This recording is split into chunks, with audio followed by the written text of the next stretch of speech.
Bref, c'est ici que tout a commencé. Tu vois les deux fenêtres là. Tu prends la colonne du milieu, dernier étage, les deux fenêtres. C'est là où j'ai grandi. Alors c'est assez marrant parce que cette route à l'époque, ça ressemblait pas du tout à ça. C'était une nationale, mais elle a été transférée ailleurs, la nationale. C'était la nationale 10, c'est là où les camions passaient. Et donc c'était une route de poids lourds. T'avais tous les poids lourds dessus. Et donc toute la nuit, tu vois les vieux volets là, t'as des fentes dedans.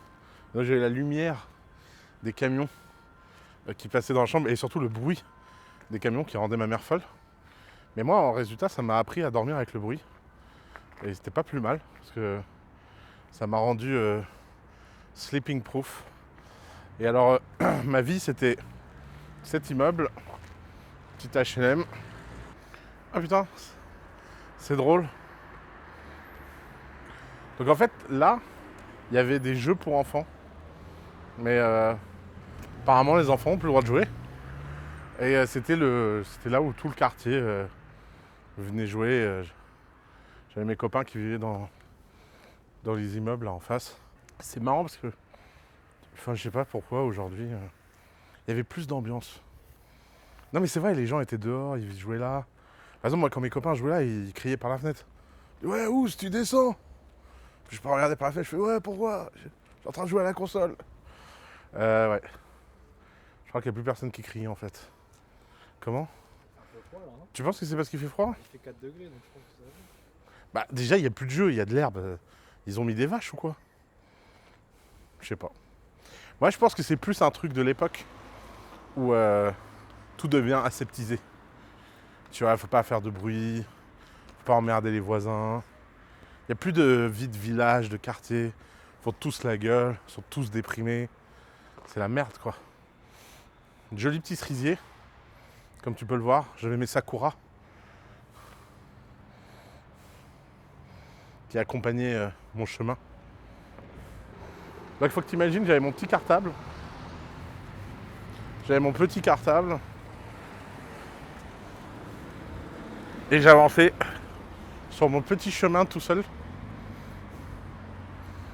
Il y avait une librairie au bout de la rue, qui était un petit libraire très sympa.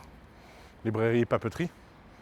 Et ils vendaient, tu sais, à l'époque, on achetait les magazines Dragon Ball Z avec les vignettes, comme les vignettes Panini. Et ils me gardaient toujours le dernier truc et tout. C'était mon pote. Et j'avais tout un petit business de Mr Freeze. Donc je fabriquais des Mr Freeze à la maison. Et j'achetais les vignettes avec ça. Mais ce qui est marrant, c'est qu'on venait d'une culture extrêmement différente des gens autour. Parce que ici, c'était surtout des communautés maghrébines, un peu asiatiques. J'avais une Turque dans ma classe, des Vietnamiens. Bon, évidemment des Français. Mais les Français étaient quand même en minorité quand j'y réfléchis. Dans ma classe, il y avait un Julien et un Jonas. Paix à son âme, Jonas.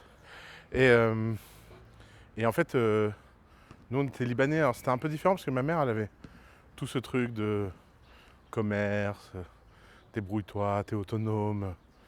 Alors que dans les autres cultures c'était un peu. C'était pas la même mentalité quoi. Et là, la petite école primaire. Alors, moi il y a un truc qui me fascinait enfant dans ce quartier, c'est que tout est moche. Non mais c'est horrible. Et, et alors le bâtiment n'a pas changé, hein, les bâtiments sont les mêmes. Et en fait, c'était assez perturbant pour moi parce que on venait d'un pays pauvre, le Liban, après Kinshasa, l'Afrique. Et donc c'était censé être pas beau, mais c'était magnifique en fait. Puis t'es arrivé ici, t'étais censé être en France. Alors évidemment après mon centre de gravité va changer. On va aller au centre de Tours qui est hyper classe. Puis c'est au collège en fait que je vais comprendre qu'il y a deux villes dans la ville. Mais c'est vrai qu'au primaire, mon horizon en fait, c'était ce bâtiment, l'école primaire qui était ici, et le centre aéré qui était derrière ce bâtiment, derrière la rue. Et je vivais dans ce triangle. Et une fois par semaine, j'allais à un endroit marrant qui était la bibliothèque. Alors, ma mère me déposait à la bibliothèque tous les mercredis parce que le mercredi, il n'y avait pas école. Et donc, elle travaillait, elle ne pouvait pas me garder. Et donc, elle me déposait à la porte de la bibliothèque, mais ça, je vais vous montrer après, c'est assez marrant.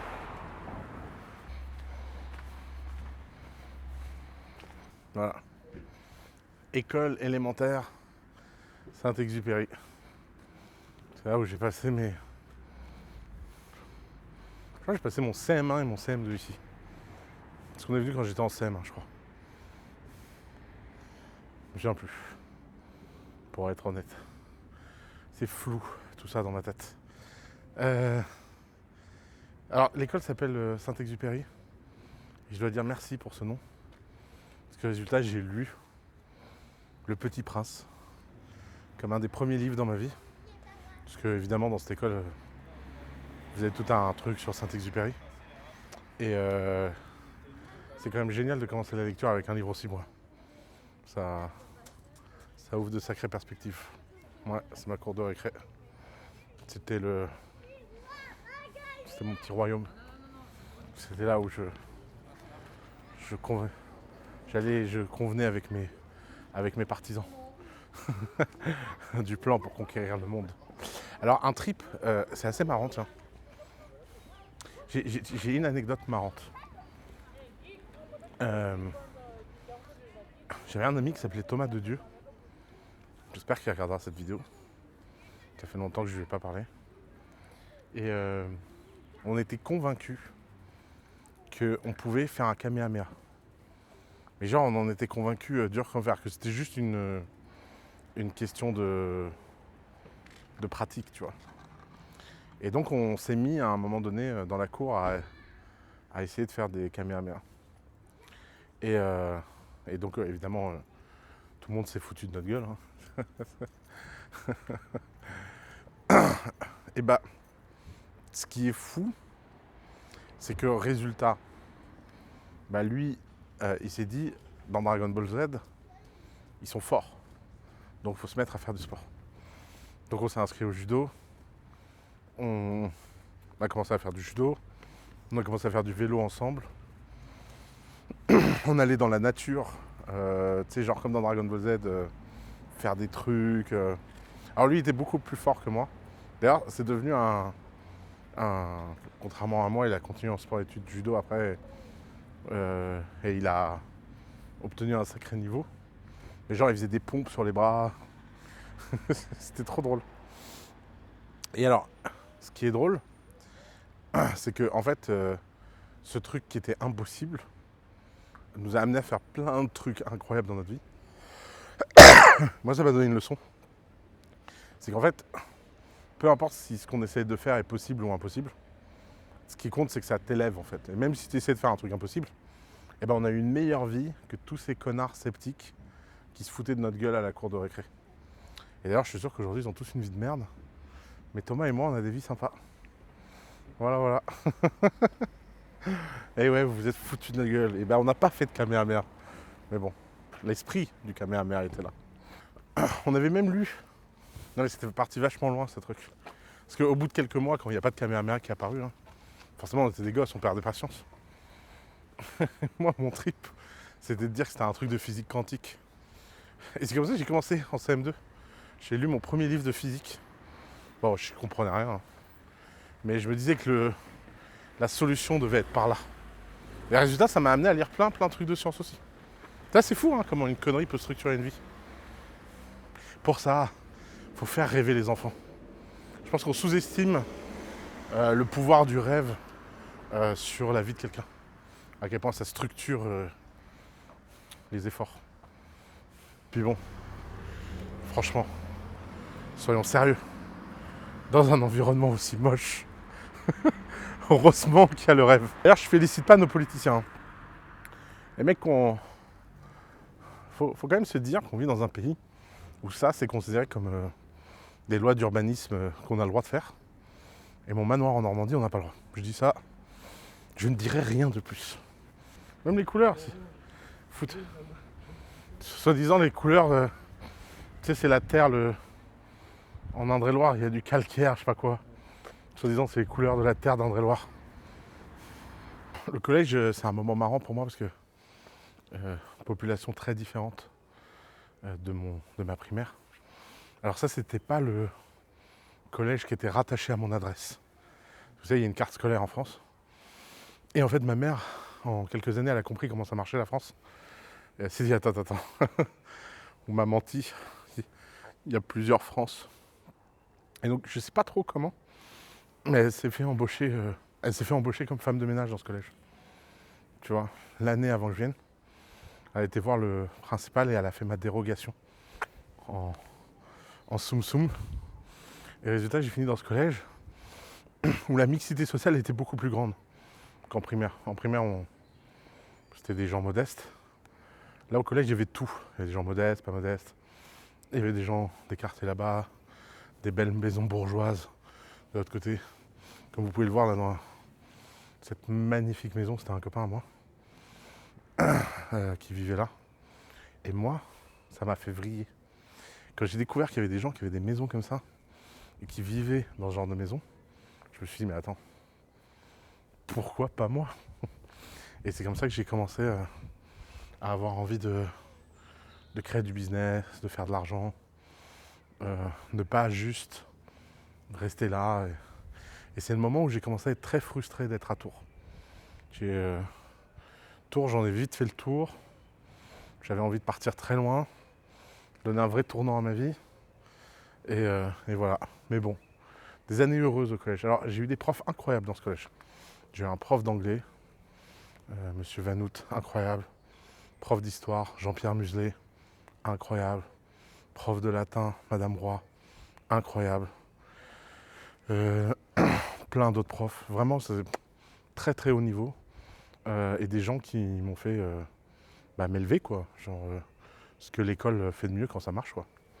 Te faire découvrir de nouveaux horizons, des trucs très sympas. Et même le proviseur du collège, Monsieur Mestre, était. Enfin, tu vois, je me souviens de tous ces noms, ce qui, pour moi, est vraiment un miracle, en fait. C'est des gens qui m'ont marqué. Tu vois le petit manoir, là? Alors, ça s'appelle Léonard de Vinci, parce qu'à un moment, Léonard de Vinci passait dedans. Ouais, non, c'est vrai. Vous savez que Léonard de Vinci était en Touraine? Les gars, un peu d'histoire, il est mort au Clos Lucé, qui est un château à côté d'Amboise, juste à côté de Tours. Et avant de s'installer au Clos Lucé, je crois qu'il est passé quelques semaines dans ce petit manoir.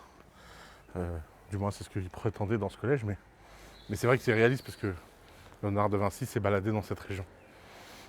Et c'était le logement de fonction du proviseur et de l'intendance, etc. Donc l'histoire, c'est que François Ier a amené Léonard de Vinci vivre en Touraine. Et François Ier avait fait de Tours, je crois que c'est lui, je suis peur de dire une bêtise, putain, capitale royale de la France. C'est comme ça que Tours a connu son heure de gloire. Je crois que c'était la capitale d'été. Mais il faudrait relire tout ça. C'est loin tout ça. Ça, c'est l'île Saint-Simon. Et l'été, tu vois, il y a des plages qui apparaissent. Et nous, avec nos amis, on passait par-dessus ce portail là que t'as raté. Et en fait, par-dessus ce portail, on allait la nuit sur les plages et on faisait des fêtes grandioses avec des cracheurs de feu et des musiciens. Et je ramenais des brochettes libanaises, des chiches taouk que ma mère préparait. C'était incroyable. Ah oui. Donc ça, c'est mon lycée. En fait, à Tours, il y a 2 lycées de centre-ville. Il y a un lycée de jeunes filles et un lycée de garçons. Alors vous allez rire, mais moi je suis venu parce qu'il y avait marqué le lycée de jeunes filles. Je croyais qu'il y avait plus de filles, mais c'était complètement con parce que maintenant les lycées sont mixtes. Mais en fait, blague à part, c'est parce qu'en fait j'ai étudié le russe. Et c'était le lycée où on pouvait apprendre le russe. Et donc je suis venu ici pour faire du russe. Et alors, le lycée quand même, c'est des belles années pour moi. J'avais des potes super. On était en plein centre-ville. Et donc en fait, dès que les cours étaient finis et tout, il y avait un parc dont on est passé là, qui s'appelle le parc des Prébendes. On vivait notre vie là-dedans. Le week-end, on faisait des fêtes pas possibles sur l'île Saint-Simon. On avait un truc. Alors après, la cour était pas, vendait pas du rêve. Mais bon, on essayait de passer le moins de temps possible. Et surtout, alors, ça se voit pas, mais en fait, il y a 1 milliard de cafés autour. Et donc il y a plein de bars, de cafés, de trucs dans toutes les rues qu'on voit pas. Parce qu'on est vraiment au centre du centre. Et donc j'avais une vie sociale très chargée. D'ailleurs, beaucoup de cours de sport ont été passés au bar. et je séchais les cours de sport. Alors il faut pas le dire à ma mère, qui est dans la voiture. Mais en fait, mon année de première, ma mère, j'ai une sœur qui vit au Canada et qui a eu beaucoup de mal à avoir un enfant.